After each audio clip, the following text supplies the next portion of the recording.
현대지성 클래식 69 손자병법. 글 손자, 소준섭 옮김, 낭독 이원찬. 출판 현대지성.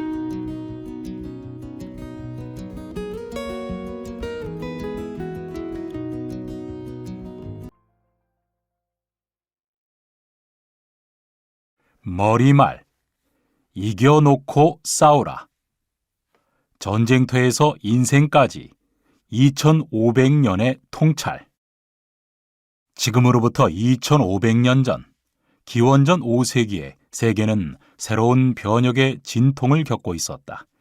중국의 춘추 전국시대에는 100개가 넘는 제후국이 난립하여 패권을 다투었고, 고대 그리스는 밖으로는 페르시아의 침략을 막아내는 한편 안으로는 아테네와 스파르타 동맹으로 갈라져 펠로폰네소스 전쟁을 벌여야 했다. 크고 작은 전쟁이 끊이지 않던 이 혼란스러운 시기에 인류의 모습을 영원히 뒤바꾼 위대한 사상들이 탄생했다. 그중 빼놓을 수 없는 걸작이 바로 세계 최초의 체계적 병법서 손자병법이다. 손자가 등장하기 이전의 병법이란 그저 기존 전쟁 경험의 파편적 축적에 불과했다. 그러나 손자는 대규모 군사를 다루는 용병 전쟁의 원리를 지형과 형세, 전략과 심리, 경제와 시간 요소까지 아울러 체계적으로 집대성했다. 수많은 나라와 사상이 역사의 뒤안길로 사라졌지만 총 13편 6천여자로 이루어진 손자병법은 전 세계에서 찾아 읽는 불멸의 고전으로 살아남았다. 춘추오패 오나라의 병법과 손자의 본래 이름은 무이고 손자는 그를 높여 이르는 말이다. 그의 조상은 대대로 용병에 능했다고 전해지는데 손자 또한 마찬가지였다. 제나라에서 태어나 오나라로 망명한 그는 오나라 재상 오자서의 추천으로 오왕 함려를 모시게 되었다. 함려를 처음 만나는 자리에서 손자는 병법 13편을 선보였고 이후 상장군 자리까지 오르며 오나라가 대국 초나라를 점령하고 위세를 떨치는데 크게 공헌했다. 세계적인 외교가이자 국제 정치학자인 미국의 헨리 키신저는 손자병법을 두고 중국의 직관과 통찰을 집약한 텍스트라고 극찬하며 이 책이 손자를 세계에서 가장 탁월한 전략 사상가의 반열에 올려놓았다고 평가했다. 특히 그는 손자가 말한 세의 개념, 즉 정세와 흐름을 읽고 유리하게 활용해야 한다는 통찰에 매료되었다고 밝혔다. 손자병법을 비롯한 고전 관련 저서를 여러 권 집필할 때마다 옛 성현들이 도달한 사유의 깊이에 경탄하지 않을 수 없었다. 오늘날 우리는 시시각각 다양한 방식으로 쏟아지는 정보의 홍수 속에서 살아간다. 더는 수백 개의 연락처를 외울 필요도 자료를 찾기 위해 책을 수십 권씩 뒤적거릴 필요도 없다. 수백 년 전 다른 언어로 쓰인 정보까지 순식간에 찾아낼 수 있는 세상이다. 그만큼 생활은 편해졌지만 두뇌와 정신활동에 미치는 부정적 영향을 피하기는 어렵다. 깊이를 요하는 사고는 뒤로 제쳐둔 채 자기 주관을 잃고 흐름에 휩쓸리기 십상이다. 반면 옛사람들은 모든 정보를 직접 확인하고 기억해야 했으며 끊임없는 관찰과 사유를 통해 진리를 탐구하고 오늘날까지 통용되는 지혜를 집대성했다. 이들은 밤하늘의 별을 세심하게 관찰하며 우주의 원리를 궁구했고 심도 있는 독서를 거듭하며 인간과 우주를 깊숙이 탐구했다. 예컨대 땅 위의 인간이 어떻게 살아가야 하는지 성찰한 공자는 주역을 얼마나 많이 읽었던지 죽간을 묶은 가죽끈이 3번이나 끊어질 정도였다. 인간을 자연과 우주 속 존재로 바라본 노자는 풀리지 않는 문제가 생기면 1월 성신을 관찰하며 천상의 하늘이 과연 무엇을 뜻하는가 숙고하느라 잠을 이루지 못했다. 세상의 이치를 깨닫고 백성의 길을 물으려 한 세종대왕은 독서를 좋아하여 세자 시절에 좌전과 초사를 100번씩 읽고 또다시 100번을 읽었다고 전한다. 심지어 병이 나도 책 읽기를 멈출 줄 모르자 세자의 건강을 걱정한 부왕 태종이 책을 모두 치우도록 했는데 세종은 병풍 사이에 남겨진 송나라의 명신 구양수와 소동파 사이에 오간 편지 모음집을 발견하고 이를 1000번 넘게 읽었다고 한다.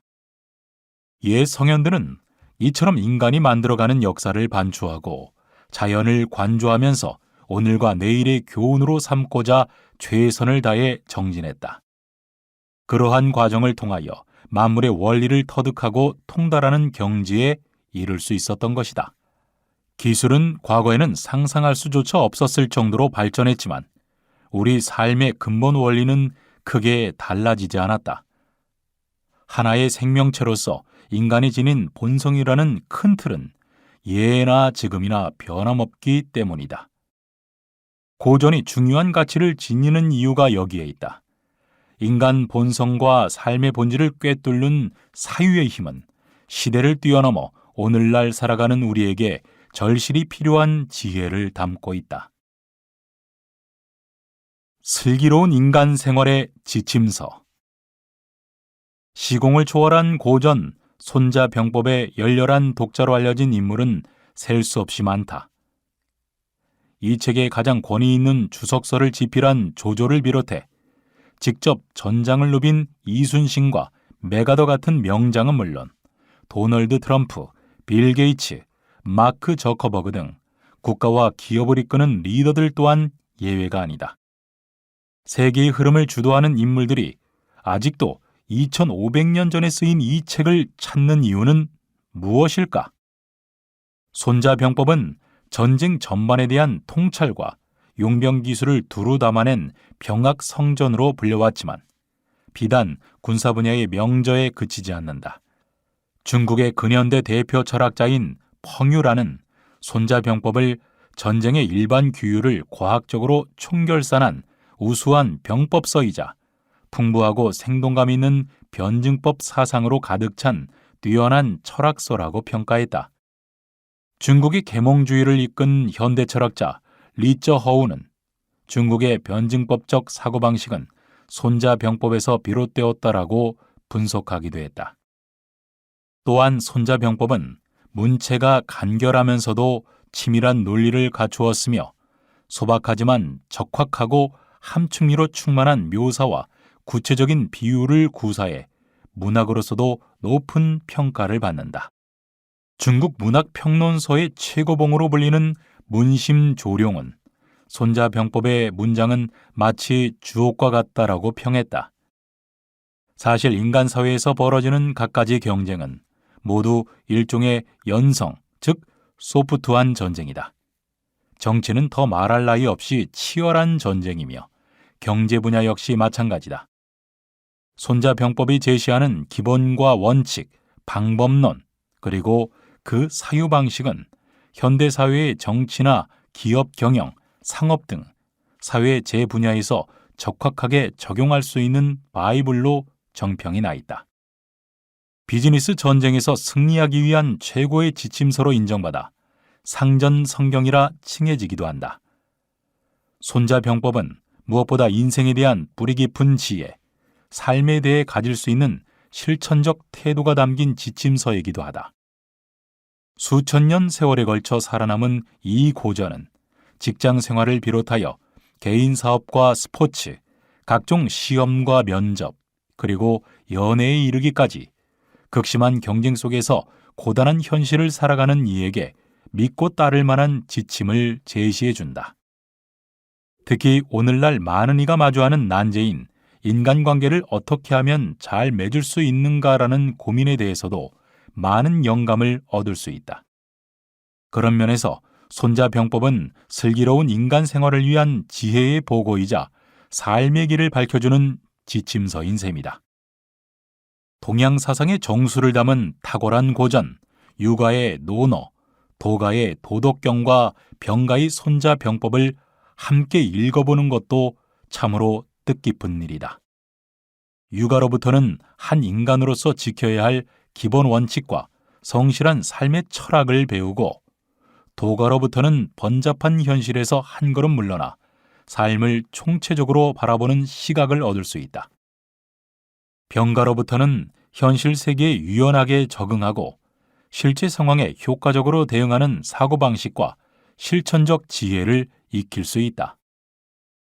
이처럼 삼가의 철학과 가르침을 두루 익히고 이상과 현실, 정의와 효율, 유연함과 결단력이라는 서로 다른 덕목을 조화롭게 키워나간다면 복잡하고도 미묘한 이 세상을 살아가는데 커다란 보탬이 될 오래도록 빛을 발할 지혜를 얻을 수 있으리라 믿는다. 몇 해 전 국내에서 출간된 손자병법의 여러 판본을 살펴볼 기회가 있었다. 나의 생각과는 다른 해석도 적잖이 눈에 띄었고, 언젠가 기회가 닿으면 손자의 본의에 충실하면서도 오늘의 독자에게 와닿는 책을 써보자고 마음먹었다. 다행히 이번에 집필 기회를 얻어 원문을 올바르게 해석하고 역사 속 다양한 사례를 곁들여 인생의 지혜를 어렵지 않게 전하고자 노력했다. 손자는 전쟁을 지휘하는 전략가였으나 무엇보다 싸움을 피하는 길을 우선하라고 가르쳤다. 그러나 살다 보면 누구에게나 싸움을 피할 수 없는 순간이 찾아오기 마련이다. 바로 그때 손자의 진정한 가르침이 빛을 발한다. 그는 말한다. 싸움을 피할 수 없다면 반드시 이겨놓고 싸워야 한다고. 인생이라는 전쟁터를 온전히 건너가기 위해서는 필승이 아닌 불패의 전략을 이야기하는 손자의 지혜가 필요하다. 아무쪼록 이 책이 독자 여러분께 거친 세상 풍파를 슬기롭게 헤쳐갈 지혜를 안겨줄 든든한 지침서가 되기를 바란다. 소준섭.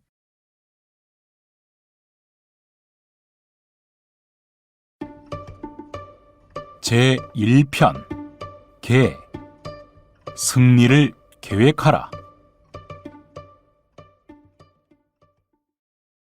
손자병법의 첫 장을 여는 계편이다.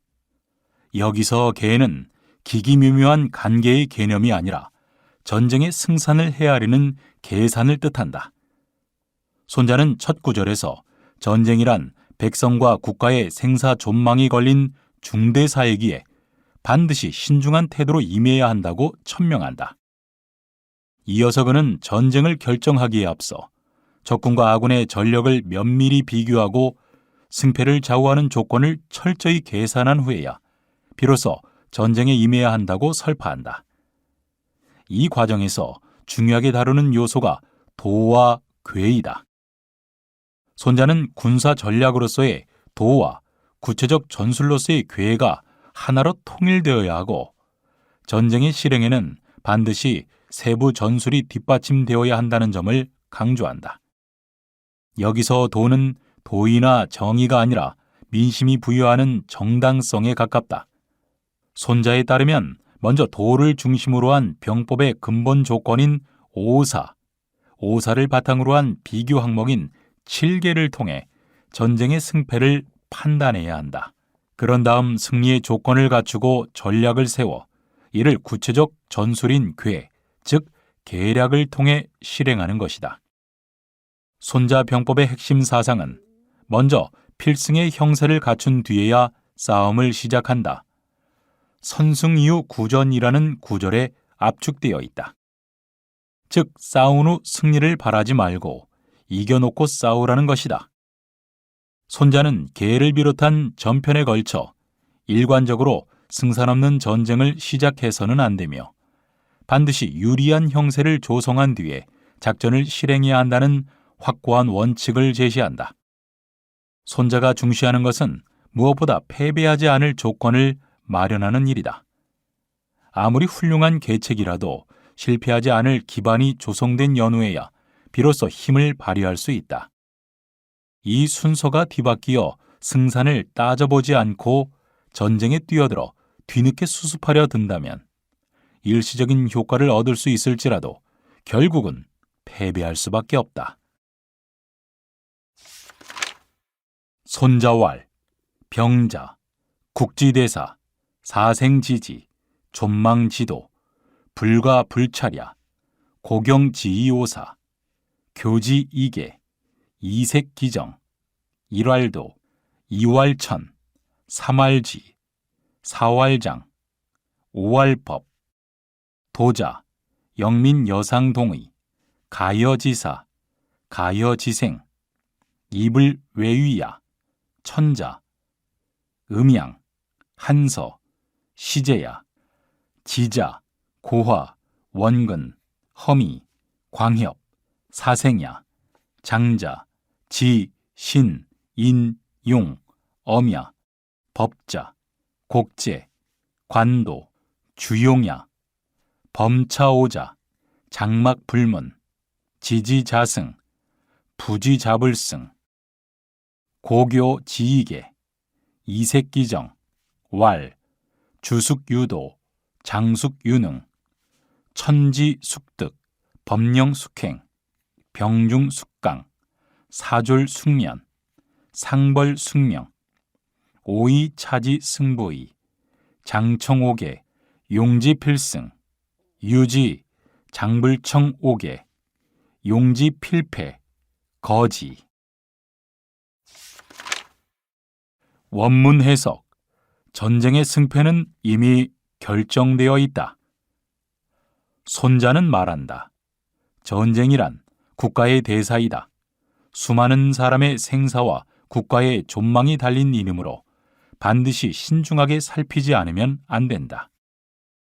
이를 위해서는 5가지 요소를 기준 삼아 적과 아군 양측의 여러 상황을 비교함으로써 승패를 파악해야 한다. 5가지 요소란 첫째로 도, 둘째로 천, 셋째로 지, 넷째로 장, 5째로 법이다. 도란 백성들로 하여금 윗사람과 한마음 한뜻이 되어 공생공사하고 두려워하거나 의심하지 않게 만드는 것이다. 천은 천시, 즉 기후 조건으로 밤과 낮, 맑고 흐린 날, 사계절의 변화 등을 말한다. 지는 지리 조건으로 도로의 멀고 가까움, 지세의 험준함과 평탄함, 지역의 넓고 좁음, 그리고 사지와 생지 등을 말한다. 장은 장수의 덕목으로 지모가 뛰어난가, 충신을 지녔는가, 부하를 인내하는가, 용맹하고 과단성이 있는가, 군령을 엄격히 다스리는가를 살펴야 한다. 마지막으로 법은 군대의 조직 편제, 직책과 관리 제도, 그리고 군수물자 제도를 가리킨다. 장수는 이 5가지 요소를 모두 깊이 파악해야 한다. 오직 이를 파악한 자만이 전쟁에서 승리를 획득할 수 있다. 또한 이것을 7가지 항목과 비교하여 적군과 아군의 정황을 탐색해야 한다. 7가지 항목이란 어느 쪽 군주가 도의를 지녔는가, 어느 쪽 장수가 현명하고 유능한가, 어느 쪽이 좋은 기후와 지리 조건을 차지했는가, 어느 쪽이 군기가 엄정하고 법령을 엄격히 집행하는가, 어느 쪽 병력이 더 강대한가, 어느 쪽 병사가 더 잘 훈련되어 있는가, 어느 쪽 군대가 체계적으로 관리되고 상벌이 분명한가를 말한다. 나는 이러한 정황으로 누가 이기고 누가 패배할지 예측할 수 있다. 만약 나의 계책을 받아들이고 그로써 승리하면 나는 이곳에 남을 것이다. 그러나 만약 나의 계책을 받아들이지 않고 그로써 실패하면 나는 이곳을 떠날 것이다. 한자풀이 1. 사생지지의 마지막 지, 영역을 뜻한다. 2. 존망지도의 도, 근본 도리라는 의미이다. 3. 곡제, 군대 편제라는 뜻이다. 4. 관도, 직책 및 관리 제도라는 뜻이다. 5. 주용, 군수 관리라는 뜻이다. 6. 고교 지휘계의 교, 비교할 교의 뜻으로 쓰였다. 7. 용지 필승의 용, 사용하다라는 뜻이 아니라 그로써, 그로 인하여라는 뜻으로 쓰였다. 싸우고 이기려 하지 말고 이겨놓고 싸워라. 맹자와 두보가 그린 전쟁의 참상. 불멸의 병법서 손자병법의 첫 장에서 가장 먼저 강조한 일성은 바로 전쟁의 엄중함이다. 실로 전쟁처럼 인간을 깊숙한 고통 속으로 몰아넣는 일도 없다. 따라서 전쟁을 함부로 일으켜서는 안 되며 불가피한 경우에도 신중하고 또 신중히 임해야 한다. 맹자에는 전쟁의 참상이 가감없이 묘사되어 있다. 영토를 빼앗기 위해 벌이는 전쟁으로 들판에는 시체가 가득하고 성을 빼앗기 위해 벌이는 전쟁으로 성 안에는 시체가 즐비하다. 시성으로 추앙되는 당나라의 시인 두보도 전쟁통에 먹을 것이 없어 촉은 목피로 연명해야 했고 끝내 아들이 굶어 죽는 비극을 겪었다. 그는 장강 중류 지역을 방랑하다가 59세의 나이에 호남성 악양 부근의 강에 떠있는 낡은 배 안에서 세상을 떠났다. 나라가 전쟁으로 어지럽던 무렵 쓴 그의 시에는 비참한 심경이 고스란히 담겨 있다. 국경에서 흘린 피가 바다를 이루었건만 황제는 국경 확장의 뜻을 굽힐 줄 모른다네. 그대 보지 못했는가? 청해 호수 근처에는 예부터 쌓인 백골을 거둘 사람조차 없음을. 새 귀신은 원통에 울고 옛 귀신도 통곡하니 날 흐리고 비 내리는 날 울음소리 처량하네. 전쟁은 이처럼 국민의 생사를 뒤흔들고 국가의 존속과 멸망을 좌우하는 중대한 일이다. 그러므로 전쟁에 나서기 전에는 반드시 그 승패를 면밀히 따져보아야만 한다. 삶에서도 마찬가지다. 되도록 전쟁에 나서지 말되 피치 못할 순간에는 싸움을 시작한 후 이기려 하지 말고 이겨놓고 싸워야 한다. 전쟁의 정당성은 어디서 오는가? 명분이 아닌 마음의 힘. 손자는 전쟁의 승패를 반드시 신중하게 살펴야 한다며 이를 가늠할 수 있는 5가지 기준을 제시한다. 그 첫 번째가 바로 도이다. 손자병법에서 말하는 도란, 흔히 떠올리는 도의나 정의와 같은 추상적 개념이 아니라 백성들로 하여금 윗사람과 한마음 한뜻이 되게 만드는 것, 영민여상 동의이라는 구체적 의미를 담고 있다. 기존에는 전쟁이란 반드시 의로운 명분을 지닌 정의로운 전쟁이어야 한다는 개념이 자리하고 있었다. 그러나 앞의 구절은 이른바 정의로운 전쟁이 먼저 존재하는 것이 아니라 백성이 뜻을 함께하고 힘을 실어줄 때 전쟁은 비로소 정의로워진다는 손자의 의식을 보여준다. 즉, 전쟁의 정당성은 명분이 아닌 민심에 달려있다는 것이다. 손자가 5가지 항목 가운데 도를 가장 먼저 내세우고 법을 마지막에 언급하는 것 또한 흥미로운 대목이다. 여기서도 제도나 규율보다 백성의 동의가 핵심이라는 입장이 드러난다. 마음을 얻는 자가 승리를 얻는다. 유방과 항우의 결정적 차이. 초안지에는 같은 일을 하며 전혀 다른 길을 택한 유방과 항우의 이야기가 실려 있다.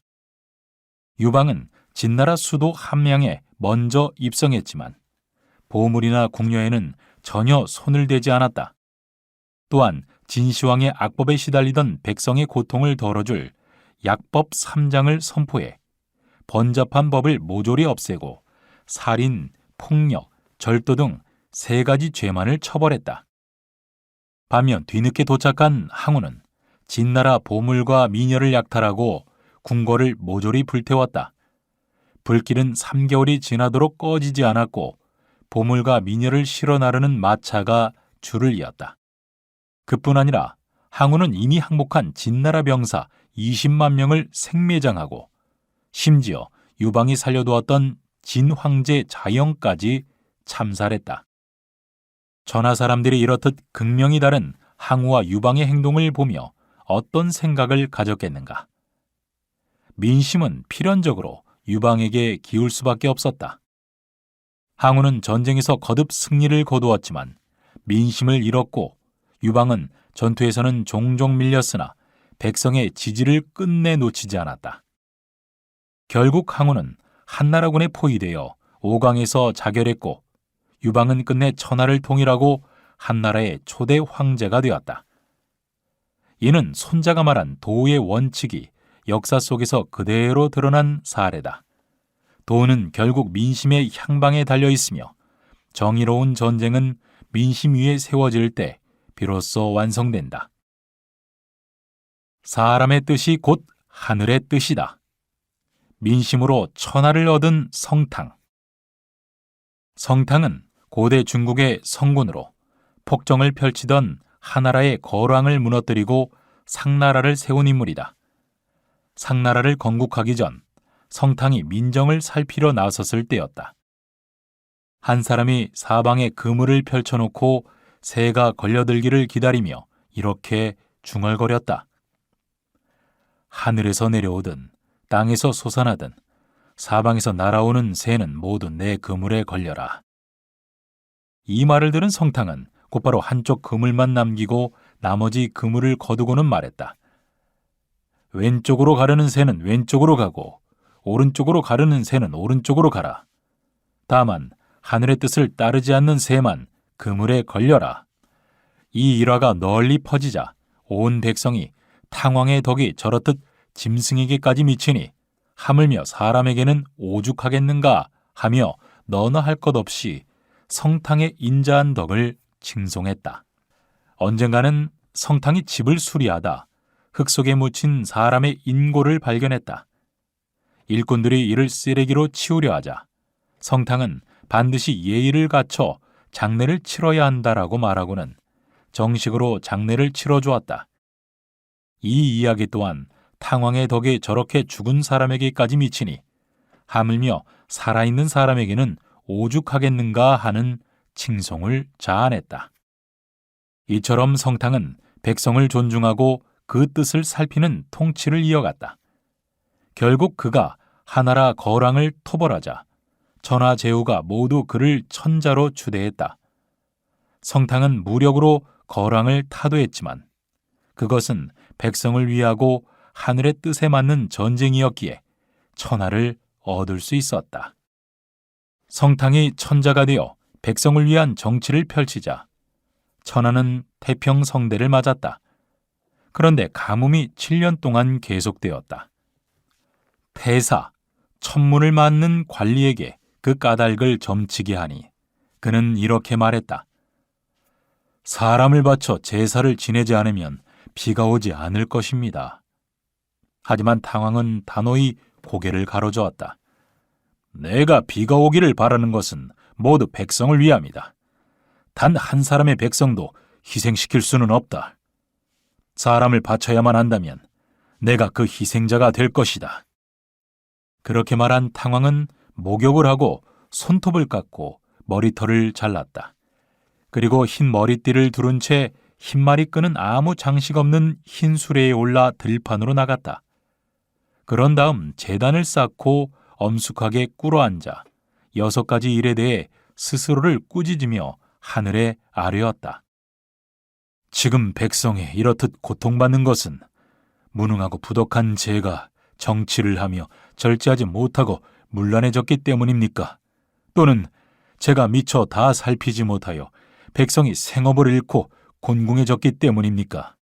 아니면 저의 궁궐이 너무 화려하기 때문입니까? 여자의 청탁 때문에 정치가 어지럽혀졌기 때문입니까? 뇌물이 성하여 도덕이 무너졌기 때문입니까? 그것도 아니면 아부하는 말을 듣고 어진 사람을 배척했기 때문입니까? 탕왕이 말을 마치기가 무섭게 하늘에서 억수 같은 비가 쏟아지기 시작했다. 이 비는 가뭄으로 허덕이던 세상을 흠뻑 적셨다. 고대 중국에서 하늘은 정치의 정당성을 부여하는 최고 권위였다. 성탕이 백성을 위해 스스로 제물이 되어 나서자 비가 내렸다는 이 고사는 그가 하늘의 뜻을 얻은 천자임을 보여준다. 백성은 언제나 백성을 최우선으로 생각하는 성탕을 진심으로 지지했고 성탕은 결국 천하를 얻었다. 민심이야말로 하늘의 뜻이자 도의 출발점인 것이다. 맹자는 왕도와 패도를 구별한다. 패도는 인의를 저버리고 힘으로 다스리는 방식이며 왕도는 덕으로 다스리는 방식이다. 패도를 유지하려면 강력한 무력과 그 바탕이 되는 넓은 영토가 필요하지만 왕도는 소국에서도 충분히 펼칠 수 있다. 성탕의 영토는 70리 남짓에 불과했으나 능히 왕도를 구현해냈다. 이처럼 왕도는 왕자라는 지위에 그저 주어지는 것이 아니라 왕자가 되기 위해 반드시 애써 갖춰야 할 자격이었다. 결국 성탕이 천하의 지지를 얻은 것은 전쟁에서 승리했기 때문이 아니라 백성의 마음을 얻었기 때문이었다. 그의 정벌은 민심과 하늘의 뜻이 함께했기에 정의로운 전쟁으로 기억될 수 있었다. 계리 이청, 내위 지세, 이좌 기회, 세자, 인리 이제 권야, 병자, 궤도야, 고능이시 지불능, 용이시지 불용, 근이시지원, 원이시지근, 이이유지, 난이취지, 시리비지, 강이피지, 노이요지, 비교지, 이리로지, 친이리지, 공기무비, 출기불이, 차병가지승, 불가선전야, 부미전이 묘산 승자, 득산다야, 미전이묘산 불승자, 득산소야, 다산승, 소산불승, 이황어무산호, 오이차관지, 승부현이. 원문 해석. 치밀한 계산이 승리를 부른다. 적에게 승리를 거둘 수 있는 계책을 채택해 세를 갖추면 작전에 유리한 조건이 마련된다. 세란 유리한 원칙에 따라 적절히 대응함으로써 전략적 주도권을 유지하는 것이다. 무릇 전쟁이란 궤도, 즉 계략, 속임수이다. 전쟁에 능한 자는 무능한 것처럼 꾸민다. 용병할 준비를 갖추고도 갖추지 못한 것처럼 속인다. 가까운 곳을 공격하고자 하면서도 먼 곳을 공격한다고 믿게 만들고 먼 곳을 공격하고자 하면서도 가까운 곳을 공격하려는 것처럼 위장한다. 적이 이익을 탐할 때는 이익으로서 유인하여 속인다. 적이 혼란에 빠지면 그 기회에 제압한다. 적의 실력이 상당할 때는 신중하게 방비한다. 적이 강력할 때는 잠시 예봉을 피한다. 적이 쉽게 분노하면 화를 돋워 이성을 잃게 만든다. 스스로 비천하게 보임으로써 적을 교만하게 만들어 경계심을 잃게 한다. 적이 충분히 휴식하여 정돈되어 있으면 술을 내어 피로하게 만든다. 적이 단결해 있다면 이간책으로서 분열시킨다. 적이 방비하지 않은 곳을 공격하고 적이 예측하지 못한 곳으로 출격한다. 이 모든 것이 군사 용병에서 승리의 묘계이다. 이는 오직 상황에 따라 기민하게 운용하는 것으로서 미리 정해 전할 수는 없다. 전쟁을 시작하기 전에 치밀한 묘산으로 유리한 조건과 불리한 조건을 충분히 평가하면 전쟁에서 승리하고 반대로 전쟁을 시작하기 전에 묘산을 충분히 진행하지 않으면 실패한다. 계획, 계산이 치밀하면 승리할 수 있고 계획이 치밀하지 못하면 실패할 것이다. 그럴진데 계획이 전혀 없다면 어떠하겠는가?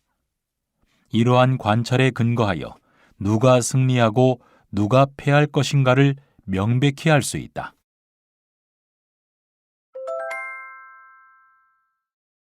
한자풀이 1. 고능이시 지불능의 시, 모습을 드러낸다, 위장한다는 뜻이다. 2. 이리로지의 일, 편안할 일과 같은 뜻으로 쓰였다. 전쟁은 계략이다. 손자의 과감한 선포. 손자병법은 전쟁이란 궤도, 즉 계략이라고 과감하게 선포한다. 궤도는 손자병법의 주요 개념으로 권모 또는 모략의 운용을 일컫는다. 문자 그대로는 사기, 속임수라는 뜻이지만 손자가 말하는 궤도는 도덕적 관점의 사기나 기만과는 본질적으로 다르다. 그것은 지략과 정보, 그리고 인간 심리를 정밀히 활용하는 전략의 수단이다. 춘추 전국시대 이전, 중국의 지배 질서는 덕과 예를 중심으로 이루어졌다. 따라서 궤도와 같은 개념을 공개적으로 내세우기 어려웠다. 용병과 전쟁에서조차도 의로운 전쟁, 예를 갖춘 전쟁을 표방해야 했다. 하지만 춘추 중엽에 이르러 전쟁은 이전과 달리 대규모 집단 전투와 치열한 국력 다툼으로 변화했다. 이에 따라 계책과 기만 전술의 필요성이 커지고 필사적인 전술이 구사되기 시작했다. 춘추 시대 말 오나라와 월나라의 전쟁에서 보이듯 전쟁은 덕과 예로 포장한 형식적 대결이 아닌 복수와 생존을 건 전략의 각축장으로 변했다. 특히 와신상담 고사처럼 월왕구천과 우왕부차가 오랜 세월에 걸쳐 치욕을 견디며 전략을 다듬는 모습은 전쟁의 양상이 이미 달라졌음을 보여준다.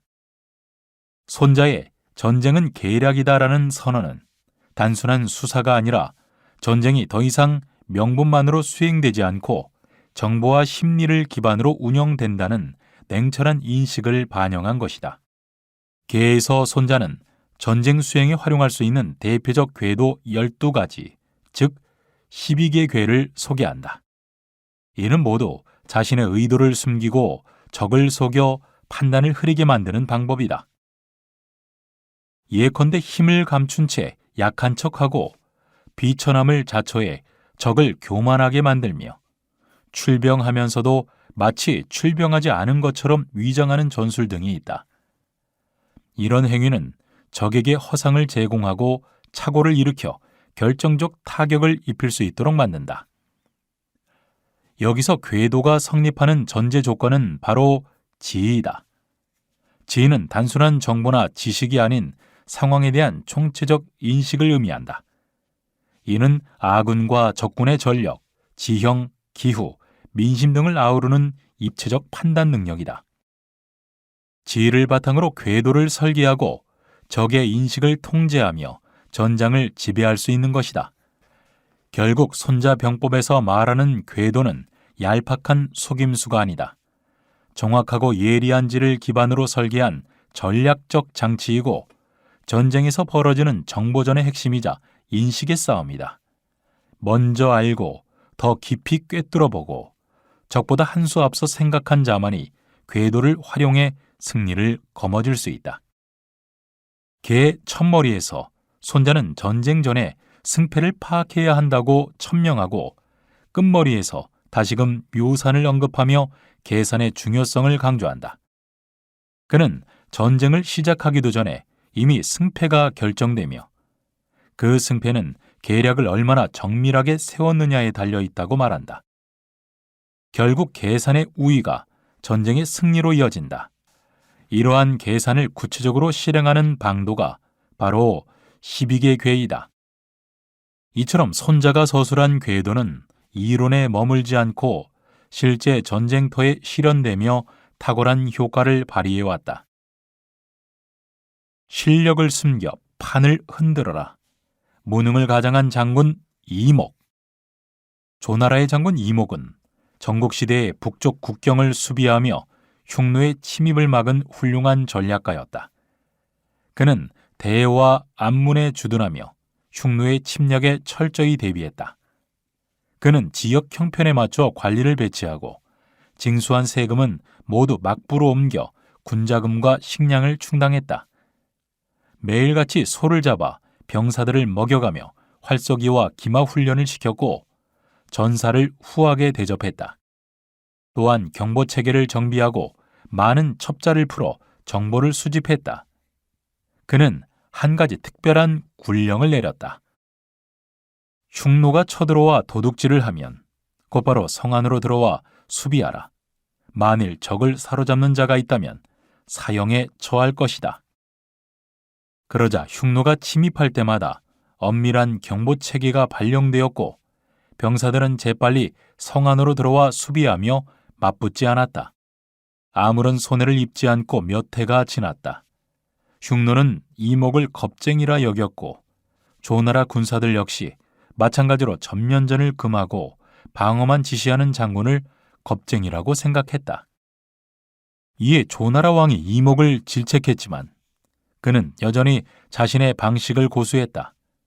마침내 왕은 크게 노하여 그를 해임하고 다른 사람을 대신 임명했다. 그때부터 조나라는 흉노가 쳐들어올 때마다 맞서 싸웠다. 그러나 소득은 없었고 사상자가 많아지는 바람에 농사와 목축을 할 수 없게 되었다. 병사들은 이목을 다시 기용해달라고 간청했지만 이목은 문을 닫아 걸고 출사하지 않으며 병이 들었다고 답했다. 조나라 왕이 다시 그에게 군을 통솔하라고 명하자 이목은 한 가지 조건을 걸었다. 폐하께서 굳이 신으로 하여금 변방을 지키게 하신다면 예전에 신이 했던 그대로 할 수 있게 해주십시오.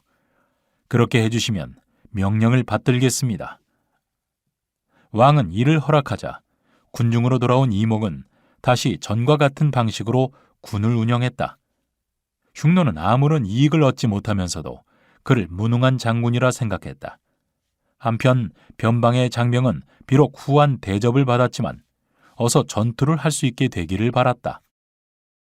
그러던 어느 날 이목은 튼튼한 수레 1,300대와 말 1만 3천 마리, 능히 적진을 돌파할 수 있는 용감한 전사 5만 명과 활을 잘 쏘는 궁수 10만 명을 선발했다. 그러고는 백성들에게 가축을 들판에 방목하도록 조치했다. 흉노가 먼저 소수 병력을 보내자 이목은 거짓으로 패해 달아나는 척하며 군대를 물렸고 그들이 약탈하는 것을 막지 않고 내버려 두었다. 흉노의 수장인 선우가 이 소식을 듣고는 곧장 대군을 총동원하여 쳐들어왔다. 이에 이목은 갖가지 변화무쌍한 전술을 펼쳐 미리 준비한 부대를 좌우 양쪽으로 배치해 흉노를 포위했고 일거에 흉노족 기병 10만여 명을 전사시키는 대승을 거두었다.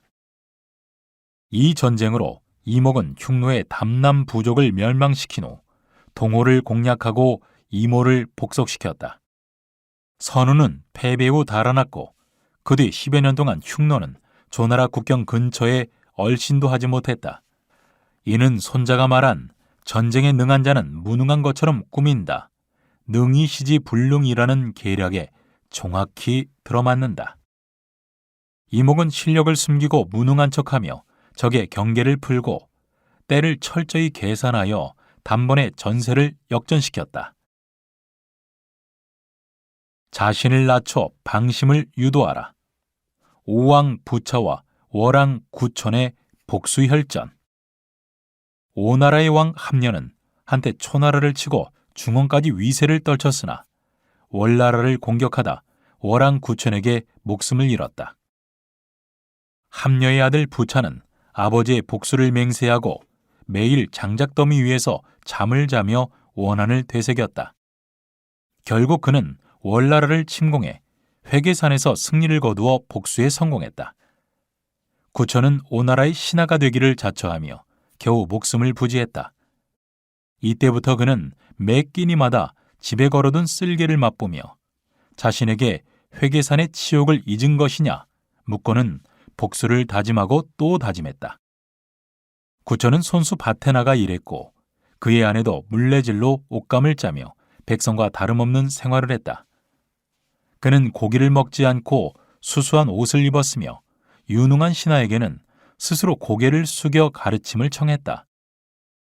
반면 부차는 복수를 이룬 후 북쪽의 제나라까지 원정하는 등 정벌을 일삼으며 세력을 과시했다. 구천은 이 기회를 놓치지 않았다. 부차가 제나라를 공격할 때 자진하여 병력을 이끌고 오나라를 돕는 한편 가진 보물을 헌상했다. 특히 미녀 서시를 바쳐 그의 환심을 샀다. 서시를 총애한 부차는 뱃노래를 좋아하는 그녀를 위해 대운하를 건설했고 이 때문에 오나라의 국력이 극도로 소모되었다. 백성은 강제 노역과 높은 세금으로 고통을 겪어야 했다. 그 사이 부차는 서시에게 넋을 빼앗겨 정사를 돌보지 않고 사치와 환락에 빠져 세월을 보냈다. 오나라의 충신 오자선은 월나라가 모든 일의 화근이라고 거듭 충고했지만 부차는 듣지 않았다. 오자서를 차츰 멀리하던 그는 급기야 분기탱천하여 오자서에게 자결을 명하여 오나라에서 가장 유능한 전략가를 스스로 제거했다. 그로부터 2년 후 부차는 노나라 왕과 위나라 왕을 탁고 지방에 불러 모아 회맹을 했고 이듬해에는 북쪽 황지 지방에서 제후들과 회맹하는 등 스스로 천하의 패자로 군림하려 했다. 회맹의식에서는 제물로 바친 소의 귀를 먼저 잡는 사람을 패자로 인정했다. 부차가 이를 두고 진나라 왕과 신경전을 벌이다가 군사를 부르겠다고 위협하자 비로소 진나라 왕이 포기한 일도 있었다. 하지만 이렇게 얻은 패자의 기쁨은 오래가지 않았다. 황지에서 회맹하며 위엄을 과시하던 바로 그때 월나라 구천은 비어있는 오나라 수도를 급습했다. 10여 년을 벼르고 별러 준비한 복수전이었다. 구천은 정예병 4만 명, 장교 6천 명, 공정부대 2천 명, 군속 1천 명 등 잘 훈련된 군대 5만 명을 이끌고 오나라를 기습했다. 오나라의 군대는 대부분 부차와 함께 황지에 있었기에 장정은 거의 남아있지 않았다. 구천은 손쉽게 오나라 수도를 장악하고 부차의 아들인 태자를 잡아 처형했다. 그로부터 4년 뒤 구천은 다시 총공세를 펼쳐 마침내 부차를 사로잡아 처형하고 오나라를 멸망시켰다. 이는 스스로 비천하게 보임으로써 적을 교만하게 만든다. 비교지는 손자병법의 전술이 그대로 실현된 대표적 사례이다. 더욱이 손자가 자신의 병법서를 바친 함녀의 죽음에서 기나긴 복수혈전이 시작되었기에 이 일화는 손자와도 깊은 연관이 있다. 구천은 철저히 자신을 낮추어 부차의 경계심을 허물고 은밀하게 힘을 키워나갔다. 반면 부차는 승리에 고치되어 교만해져 점차 판단력을 잃었다. 공들여 항복을 받아낸 월나라는 안중에도 없었다. 미인계에 빠져 사치와 향락을 일삼았고 천하에 자신의 권세를 과시하는 데만 열중하다가 가장 유능한 명장 오자서를 스스로 제거하기에 이르렀다. 그러는 사이 국력은 쇠했고 민심은 이반했다. 황룡유회, 지나치게 높이 오른 용은 결국 후회하는 법이다. 지위를 확보하고 형세를 읽은 구천은 마침내 궤도를 실행하며 반격했고 교만에 취한 부차는 모든 것을 잃고 말았다. 감정을 파고들어 균열을 만들어라. 유방의 책사 진평의 이간책. 진평은 한고조 유방의 모신으로 유방이 항우를 꺾고 천하를 차지하게 하는데 큰 공을 세운 인물이다. 진평은 유방의 허락을 얻어 황금을 아낌없이 풀면서 초나라 군대의 첩자를 대규모로 파견하고 공공연히 유언비어를 퍼뜨렸다. 진평이 퍼뜨린 소문은 이랬다. 범증과 종림의 같은 장수들이 항우를 위해 큰 공을 세웠으나 항우가 끝내 그들에게 영토를 떼어주어 왕으로 봉하지 않았다는 것이다. 이 때문에 그들이 한나라와 내통의 항우를 제거하고 그 공으로 땅을 나누어 각자 왕이 되려 한다는 말이었다. 이 소문은 치명적이었다. 항우는 종림의 등을 의심하기 시작했고 진위를 파악하기 위하여 한나라로 사신을 보냈다. 그러자 유방은 사람을 시켜 풍성한 퇴례를 마련해 가지고 들어가게 했다. 그러고는 초나라 사신을 보고 짐짓 놀라는 척하며 나는 범증 선생의 사신인 줄 알았는데 알고 보니 항우의 사신이었구려 하고는 풍성한 음식을 물리고 평범한 음식을 내주게 했다. 초나라 사신이 돌아가 항우에게 모든 사실을 보고하자 그는 범증을 깊이 의심하게 되었다. 그 무렵 범증은 한나라의 형양성을 급히 공격하여 항복시키려 했으나 항우는 그를 의심하며 그의 말을 듣지 않았다. 범증은 크게 분노하여 이렇게 말했다. 천하의 대사는 이미 확정되었으니 이제 대왕께서 직접 경영하십시오. 오직 원컨대 이 늙은 몸은 집으로 돌아갈 수 있도록 해주십시오. 범증은 본거지인 팽성으로 돌아가는 길에 화병으로 등에 종기가 나서 앓다가 세상을 떠났다. 이로써 항우는 가장 신뢰할 수 있는 유능한 책사를 스스로 없애고 말았다. 유방이 천하를 통일한 이후에도 진평은 여전히 그를 보좌했다. 특히 유방이 흉노 정벌에 나섰다가 백등산에서 포위되어 절체절명의 상황에 몰렸을 때 진평의 계교가 빛을 발했다. 진평은 화공에게 절세의 미녀도를 그리게 하고 사신을 지켜 선물과 함께 그 그림을 흉노의 왕 묵돌 선우의 부인에게 보냈다. 그러면서 이러한 편지를 동봉했다. 지금 어려움에 처한 한나라 황제께서 이 절세의 미녀를 선우께 몰래 바치고자 하십니다. 이 편지를 본 선우의 부인은 선우의 총애를 잃을까봐 두려워했다. 그녀는 선우에게 애원했다. 지금 우리가 한나라 땅을 얻는다 해도 거기에서 살 수는 없잖아요. 서로 괴롭히면서 살 필요는 없지 않을까요? 결국 묵돌 선우는 포위를 풀고 철수했다. 그리하여 유방은 간신히 목숨을 건질 수 있었다. 적이 단결해 있다면 이간책으로서 분열시켜라. 친이 리지라는 손자병법의 가르침대로 적의 장수와 병사 간의 유대가 두터워 굳게 결속되어 있을 때는 그 틈을 가르는 이간책을 활용해야 한다. 인간관계에는 단순한 적대보다 복잡한 감정, 이른바 은혜와 원한을 뜻하는 은원이 얽혀있기 마련이다. 오히려 가까운 사이일수록 이해관계와 감정이 충돌하기 쉽고 때로는 원수가 되기도 한다. 반대로 적과는 단순한 이해관계만 존재하므로 오히려 타협이나 협상이 가능하기도 하다. 이처럼 관계의 미묘한 균열을 읽고 활용할 수 있다면 이간책은 강력한 전략이 된다. 손자는 감정과 서로 간의 신뢰를 재료로 삼아 전쟁 없는 승리를 열어젖히는 전술을 제시한 것이다. 상대의 예측을 설계하라. 묵돌 선우의 심리전. 묵돌 선우는 흉노의 세력을 크게 떨친 영걸이다. 그는 태자일 때부터 비범한 전략과 냉혹한 판단력을 드러냈다. 어느 날 묵돌은 부하들에게 활 쏘는 법을 가르치며 명령했다. 내가 소리나는 화살을 쏘거든 모두 내가 쏜 표적에 활을 쏘아라. 따르지 않는 자는 목을 베겠다. 이후 묵돌은 전군을 이끌고 사냥을 나가 소리나는 화살로 새나 짐승을 쏘아 마치고는 자기 명에 따르지 않는 자는 그 자리에서 베었다. 그 다음번에는 자기의 애마를 향해 화살을 날렸다. 부하 가운데 망설이는 자가 나오자 묵돌은 즉석에서 그들을 처형했다. 얼마쯤 지나자 묵돌은 자기가 총애하는 애첩을 쏘았다. 주위 사람 모두 크게 놀라 감히 활을 쏘지 못했고 묵돌은 그들을 모두 베어버렸다. 얼마 뒤 또다시 사냥을 나간 묵돌은 이번에는 아버지 두만 선우의 애마를 쏘았다. 이제 모든 부하가 빠짐없이 그를 따랐다. 마지막으로 그는 아버지를 따라 사냥을 나간 자리에서 아버지를 향해 소리나는 화살을 날렸다. 그러자 그의 곁에 있던 부하들이 일제히 화살을 퍼부었다. 두만은 결국 아들에게 죽임을 당하고 말았다. 이어서 묵돌은 계모와 이복 형제를 비롯해 자신에게 복종하지 않는 중신을 모조리 죽이고 스스로 선우의 자리에 즉위했다. 묵돌이 선우에 즉위할 무렵에는 동호족이 매우 강성한 세력을 자랑하고 있었다.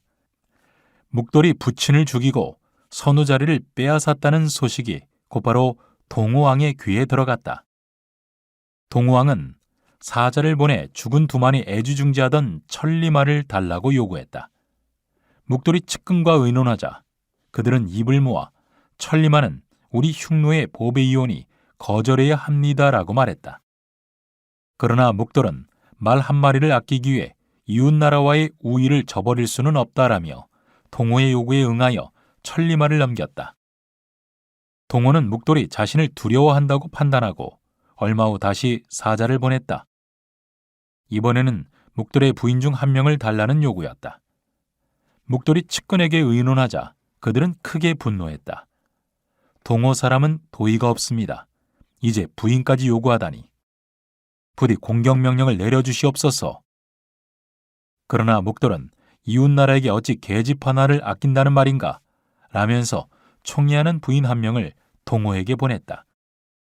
동호는 점점 교만해지더니 이윽고 흉노의 국경을 침범하기 시작했다. 흉노와 동호 사이에는 천여리에 걸쳐 집 한 채 없는 황무지가 펼쳐져 있었다. 동호는 묵돌에게 사자를 파견하고 통고했다. 그대들 흉노와 우리나라의 경계인 황무지는 그대들이 쓸 수 없는 곳이다. 그 땅을 우리에게 넘겨라. 묵돌은 또다시 측근과 의논했다. 그러자 몇몇이 이렇게 말했다. 어차피 아무짝에도 쓸모없는 땅이니 넘겨도 무방합니다.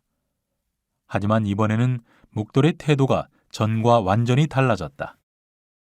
땅은 나라의 근본이다. 어찌 함부로 줄 수 있다는 말인가? 그러고는 동호에게 땅을 주어도 좋다고 말한 자를 모조리 베어버리고 당장 말에 오르면서 명령을 내렸다. 행동이 늦어 뒤처지는 자는 모두 베어버릴 것이다. 그는 곧바로 군사를 이끌고 동쪽으로 진격해 동호를 기습했다. 이 무렵 동호는 묵돌을 업심여겨 방비에 소홀했다. 묵돌의 군대는 순식간에 동호를 격파하고 왕을 죽여 없앴다. 그는 곧바로 서쪽으로 진격하여 월지를 폐주시켰고 남쪽으로 누번왕, 백양 하남왕을 잇따라 병탄하여 진나라 몽염에게 빼앗겼던 흉노의 땅을 모조리 되찾았다. 이는 적이 방비하지 않은 곳을 공격하고 적이 예측하지 못한 곳으로 출격하라. 공기무비 출기불이라는 구절을 정확히 구현한 사례다. 묵돌은 적을 뛰어넘는 인내와 심리전으로 싸움을 설계했고 결국 여기서 승부가 갈렸다.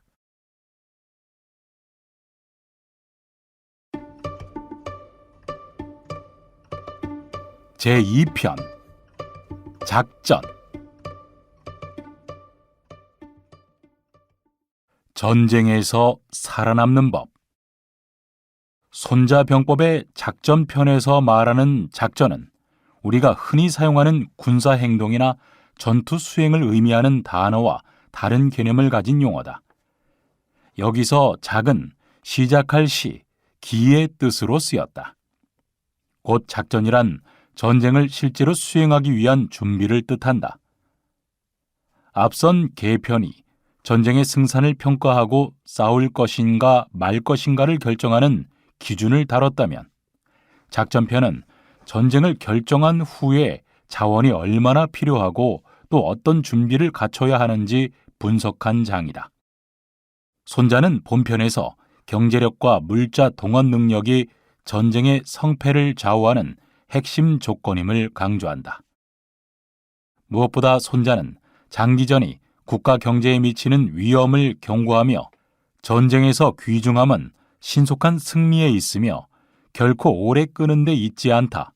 병귀승 불귀구라는 병법의 기본 원칙을 천명한다. 전쟁은 되도록 빠르게 끝내야 하는데 장기전으로 돌입할 경우 국가 기반 자체가 흔들릴 수 있기 때문이다.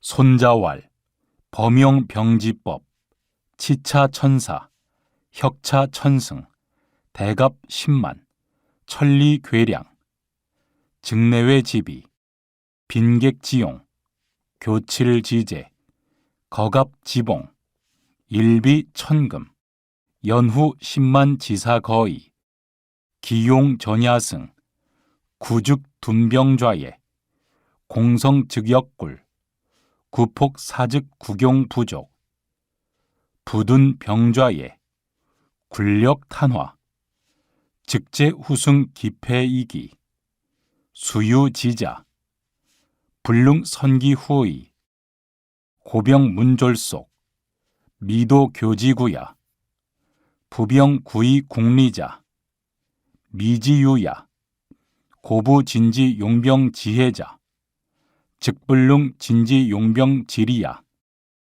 선용 병자, 역부 제적, 양불 삼재, 취용 어국, 인량 어적, 고군 식가 족야, 국지 비너 사자 원수, 원수 즉백 성빈, 근어 사자 귀매, 귀매 즉백 성재갈, 재갈 즉급 어구역, 역굴 재탄, 중원 내허어가, 백성지비, 십거 기칠, 공가지비, 파거 피마, 갑주 신호, 극순 패로, 구우 대거 십거 기륙.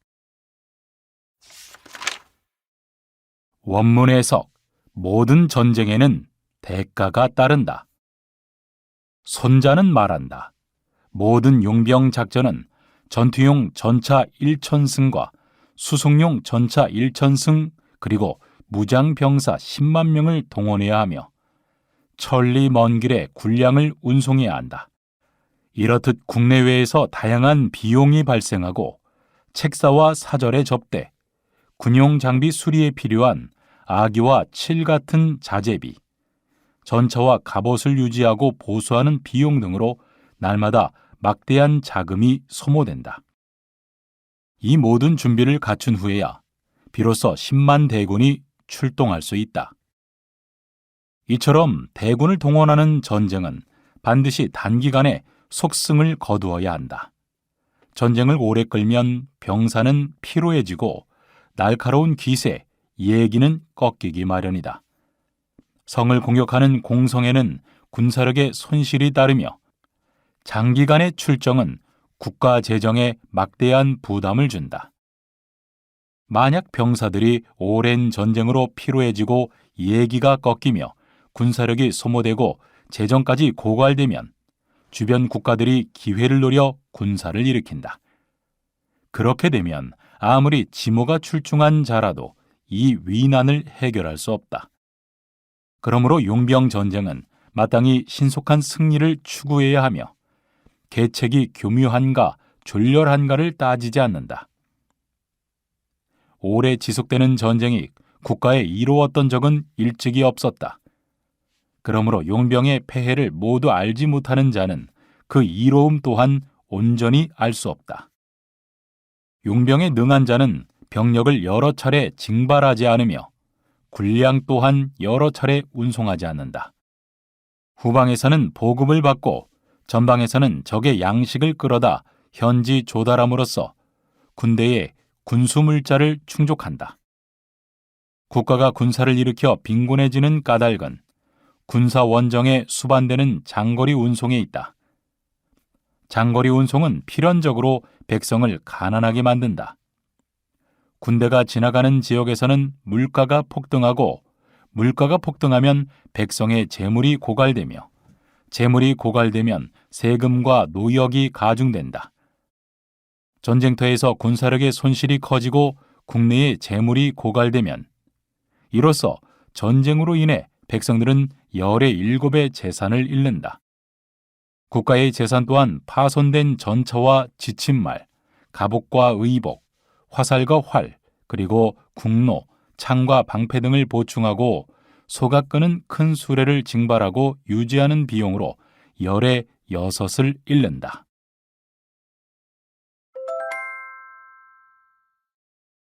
한자풀이 1. 치차 천사의 사. 본래 하나의 마차를 이끄는 4마리의 말이라는 뜻으로 여기에서는 4마리의 말이 끄는 쾌속 전차를 의미한다. 2. 괴량. 괴는 보내다라는 뜻으로 괴량은 식량 수송이라고 해석한다. 3. 역부재적의 역, 병역을 뜻한다. 4. 역부재적의 적, 징병을 뜻한다. 5. 근어사자, 군대 주둔지 부군이라는 뜻이다. 6. 역굴재탄, 탄은 다하다라는 의미로 힘이 소진되고 재물이 바닥나다, 즉 극도로 빈궁한 상태를 형용하는 말이다. 전쟁의 생명은 속승이다. 진나라 재상 범저의 실책. 전국시대가 저물어갈 무렵 진나라와 조나라는 전국시대 최대의 전투인 장평대전을 벌였다. 전투가 끝나고 2년 뒤 진나라는 다시 백기를 장군으로 삼아 조나라를 공격하려 나섰다. 그런데 당시 진나라 재상이었던 범저는 백기의 공이 더욱 커질 것을 두려워해 이를 막으려 했다. 그는 진나라 왕에게 이렇게 진언했다. 지금 우리 병사들은 계속되는 전쟁으로 지쳐 있습니다. 그런데 조나라가 스스로 자신의 땅을 내주겠다고 하니 받아들이는 것이 현명하지 않겠습니까? 그러자 왕은 그 말을 받아들여 조나라에게서 6개의 성을 받고 철수했다. 하지만 그해 9월에 진나라는 왕흐를 장군으로 삼아 조나라를 공격했다. 백기는 병중이라 출전하지 못했고 진나라는 장수 5을 잃는 등 고전을 면치 못했다. 왕은 백기에게 다시금 출전하라고 명했지만 백기는 이렇게 말하며 사양했다. 한단은 수비가 단단하여 쉽게 공략할 수 없습니다. 게다가 초나라와 위나라의 구원군이 속속 도착하고 있습니다.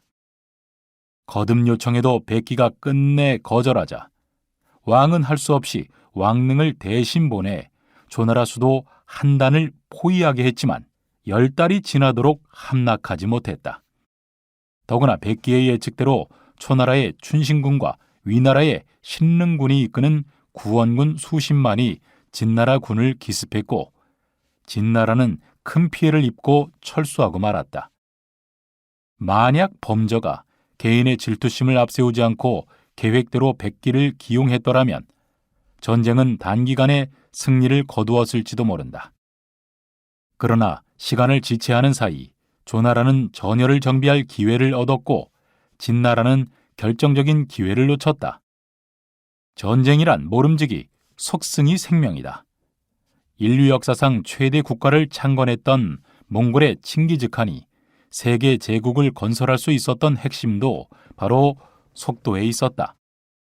적이 예측할 수 없는 놀라운 속도로 기동전을 전개하는 몽골 군대에 서양의 군대는 혼비백산, 속수무책으로 연전연패할 수밖에 없었다. 전쟁을 지체하면 할수록 승리의 기회는 사라진다. 장기전은 자멸을 부른다. 고구려 원정으로 나라를 잃은 수양제.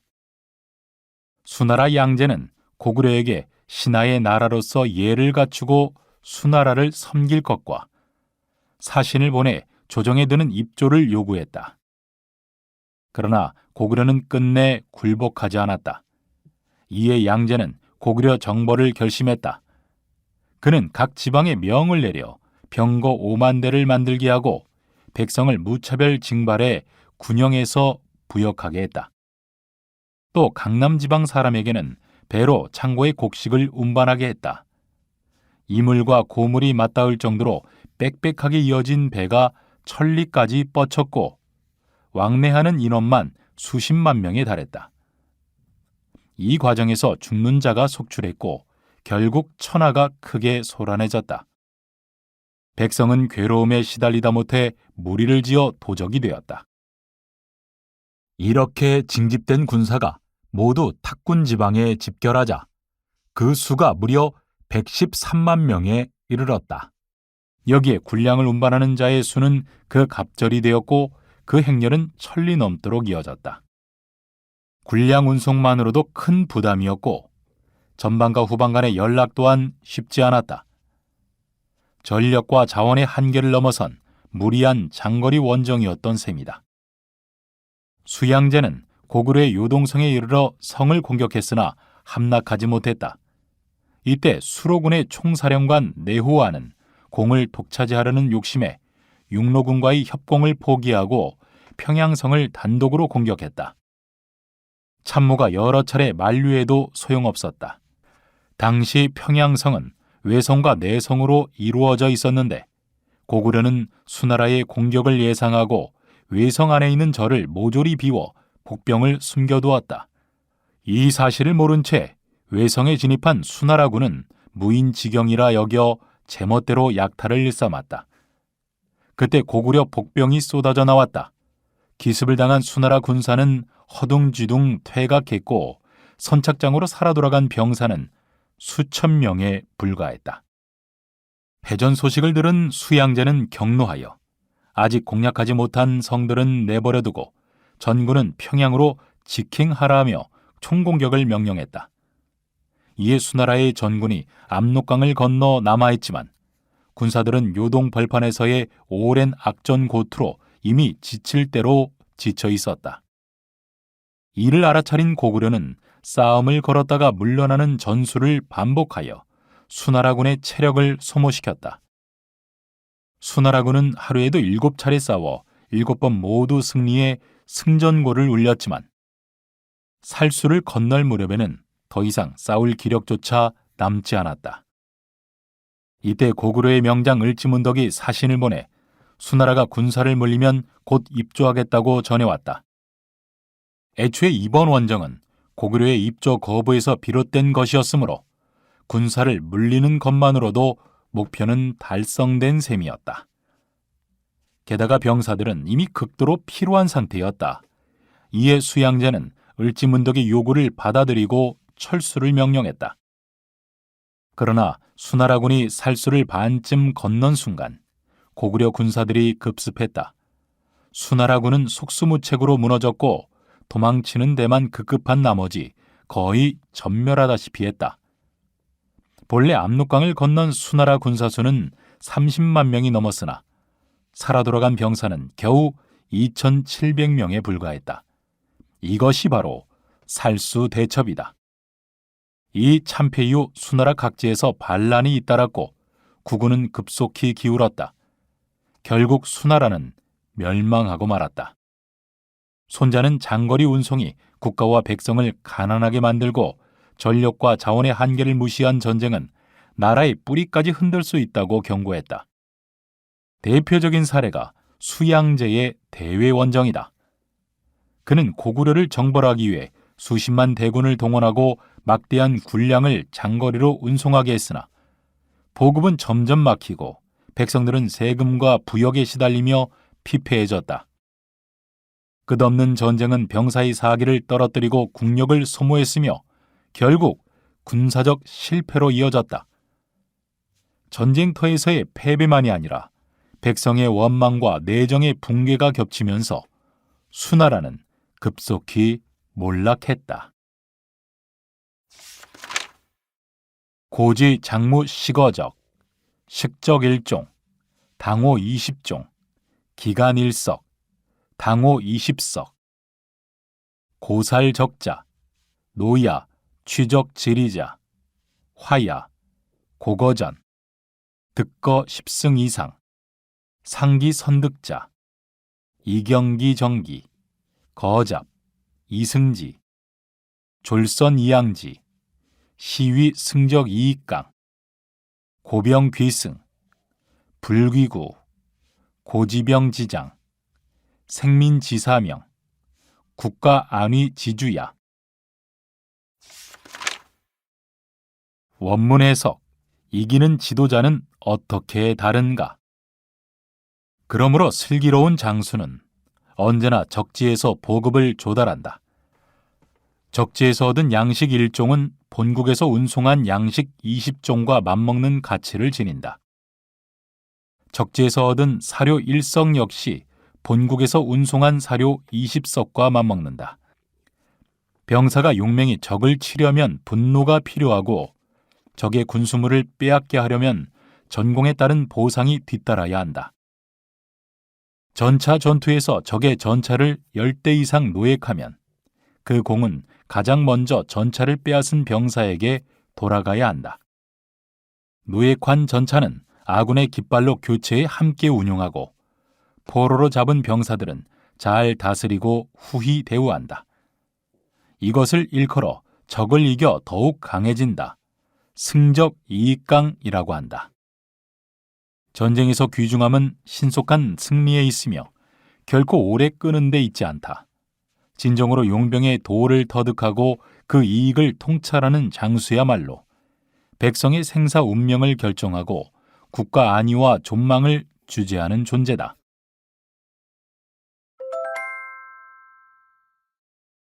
한자풀이 1. 기간일석. 기와 간은 각각 콩깍지와 볏짚이라는 의미를 지닌 한자어로서 사료라고 해석한다. 2. 화야의 화, 물질적인 상을 주다라는 뜻이다. 3. 거잡 이승지의 잡, 적절히 배치하다라고 해석한다. 4. 사명, 본래 별자리 이름으로서 생명을 주재하는 신을 말한다. 무능한 지휘관은 참패를 부른다.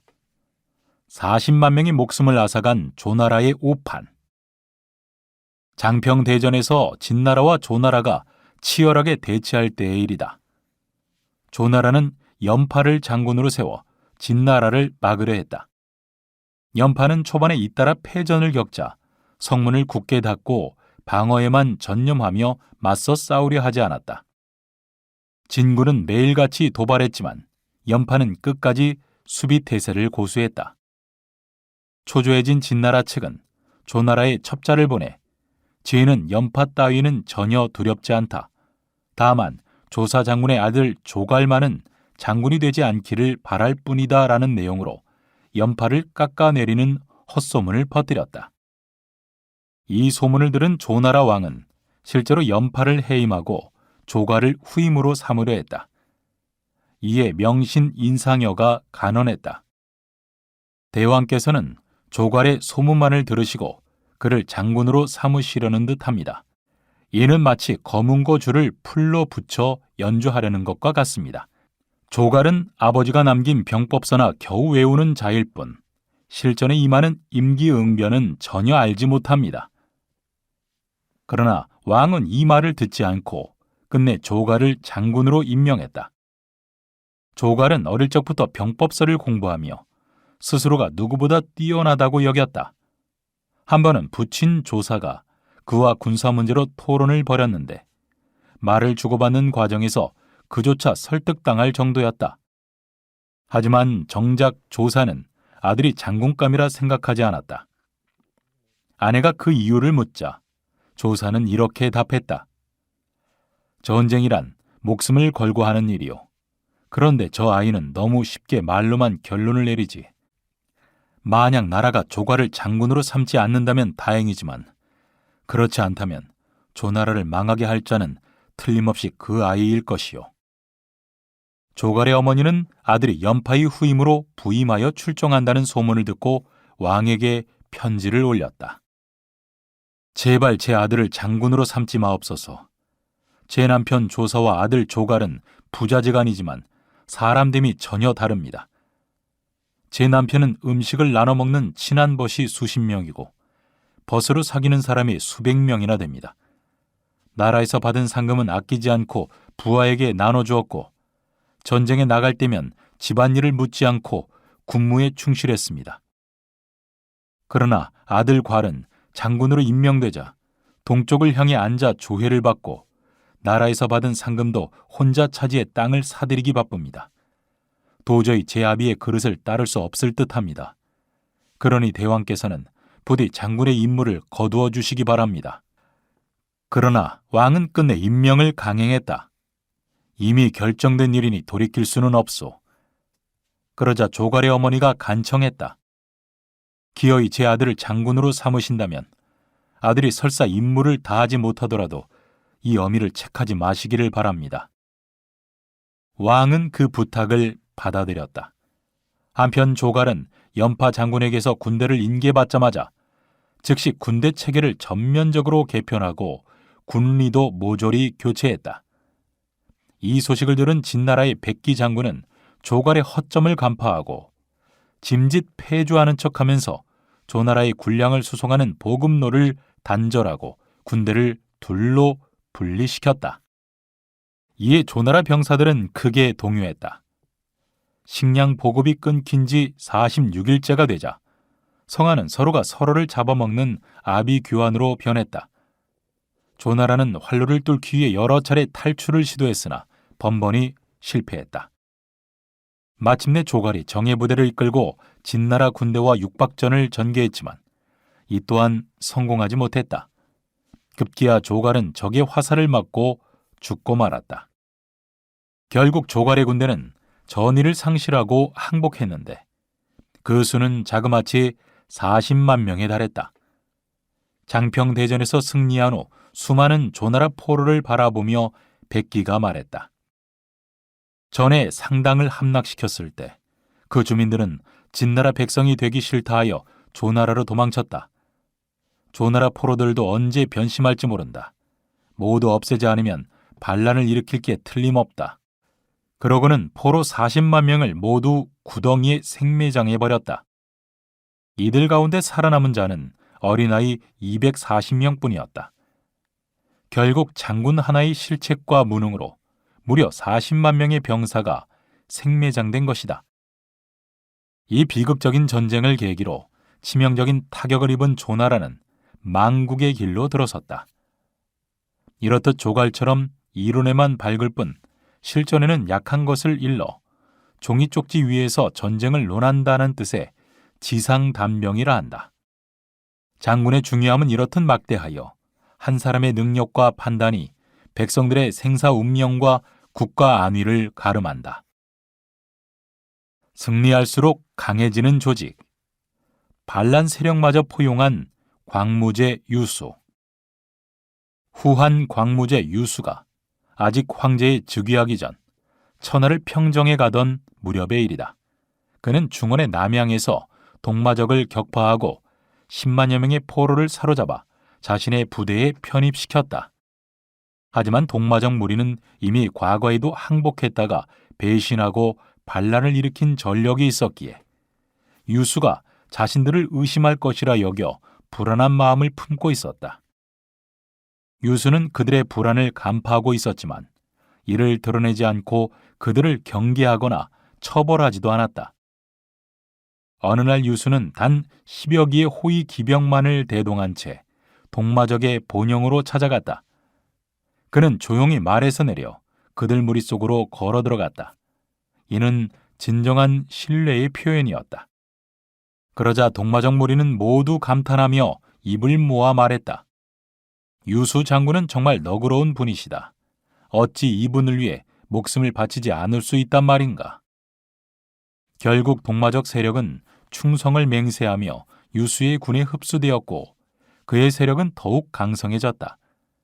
동마적 병력은 여러 부대로 나뉘어 한해 이남 지역까지 진격하는데 중추적 역할을 했다. 이 일화는 승리를 거둠으로써 더욱 강해진다. 승적 이익강이라는 구절에 정확히 들어맞는 사례다. 유수 장군은 단순히 적을 이기는 데 그치지 않고 그들에게 온전한 신뢰를 보임으로써 그들을 완전한 아군으로 만들었다. 분노를 연료로 활용하라. 제나라 장군 전단의 계책. 전국시대 말기에 제나라는 연나라의 침략을 받아 전 국토를 유린당하고 남은 땅이라고는 증묵지방뿐이었다. 이 마지막 거점을 지키던 장군이 바로 전단이었다. 어느 날 전단은 이렇게 말했다. 내가 가장 두려워하는 것은 연나라 군대가 우리 포로들의 코를 베어 그들을 선두에 세우고 공격해오는 상황이다. 그렇게 되면 우리는 싸울 의지를 잃고 속수무책으로 패하고 말 것이다.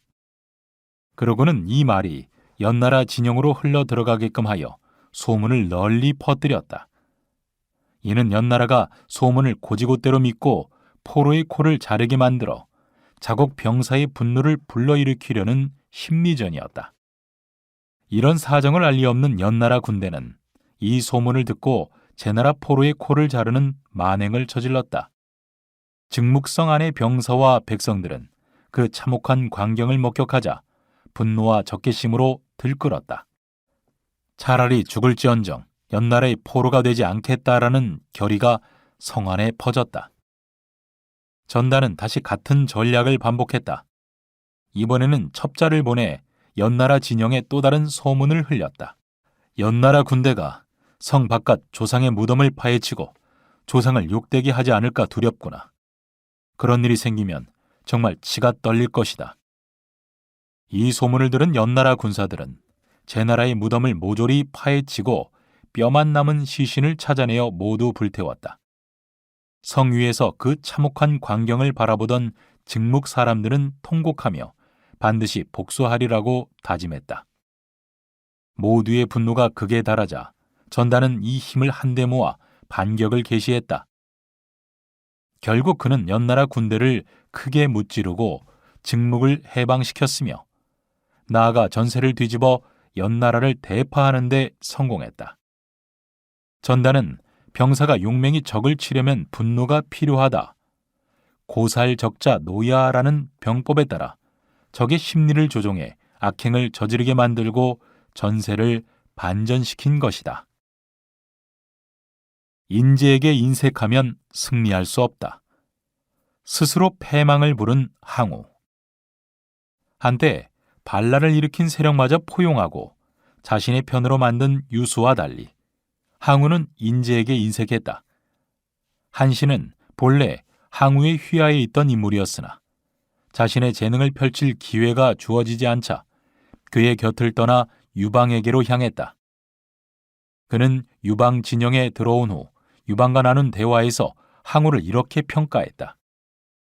항우가 성을 내며 고함을 지르면 1000명이 떨며 엎드릴 정도이지만 그는 재능 있는 장수를 기용하지는 못합니다. 평소에는 사람을 겸손하고 자유롭게 대하며 부드러운 말투를 쓰고 병든 자에게 눈물을 흘리며 음식을 나눠줄 정도로 인정도 있습니다. 그러나 막상 부하가 공을 이루어 상이나 벼슬을 내려야 할 때는 몹시 인색합니다. 그들에게 내려야 할 인신을 손에서 놓지 못하고 만지작거려 그 모서리가 다를 지경입니다.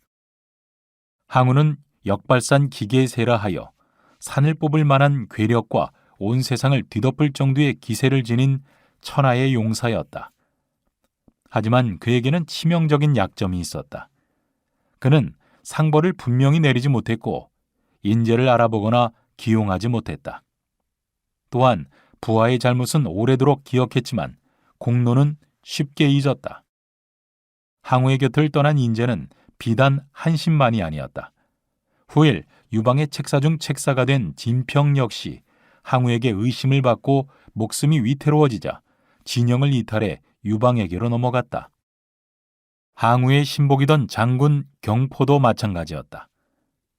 이처럼 항우는 뛰어난 인물을 의심해 스스로 내쳤고 그들 모두가 적장 유방의 진영으로 넘어가 그에게 전력을 보태었으니 항우의 실패는 너무도 당연한 일이었다.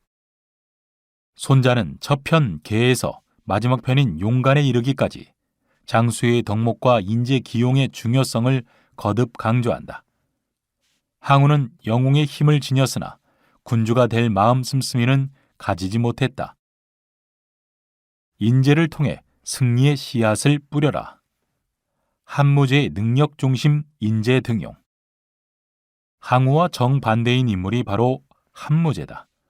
그는 한나라의 전성시대를 이끈 황제로 특히 끊임없이 중국을 위협하던 북방의 흉노를 격파해 대륙에서 완전히 몰아내는 업적을 세웠다. 그가 이러한 성취를 이룰 수 있었던 핵심은 바로 탁월한 인재 등용에 있었다.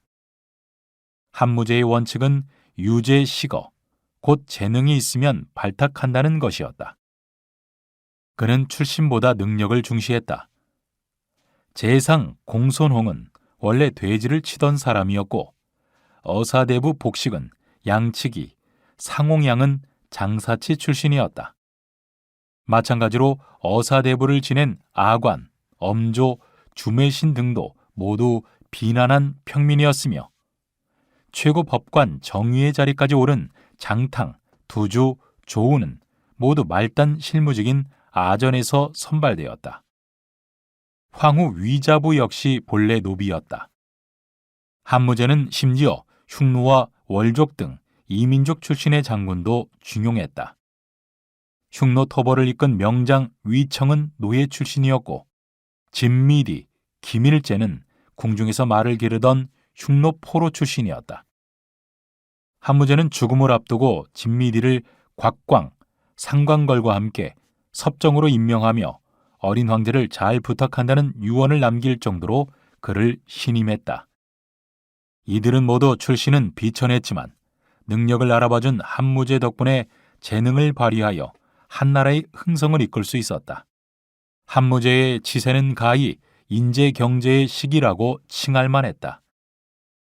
또한 한무제는 각급 관청에 명하여 혈량 방정하고 직원과 간원을 주저하지 않는 선비를 추천하게 하는 찰선 제도를 시행했다. 제상 공선홍과 중국 문명의 유교를 정착시킨 동중서도 이러한 혈량 시험을 거쳐 중용되었다. 이 밖에 공거상서 제도를 시행해 관료와 백성 누구나 황제에게 직접 국정에 관한 의견을 올릴 수 있게 하고 좋은 의견을 낸 자에게는 특별한 관직을 내렸다. 주매신, 동방삭, 주보원 등은 모두 이 제도를 통해 중신이 될 수 있었다. 나아가 한무제는 각 군에 조서를 내려 해마다 한 명의 효자와 청렴한 관리, 즉 렴리를 추천하도록 했다.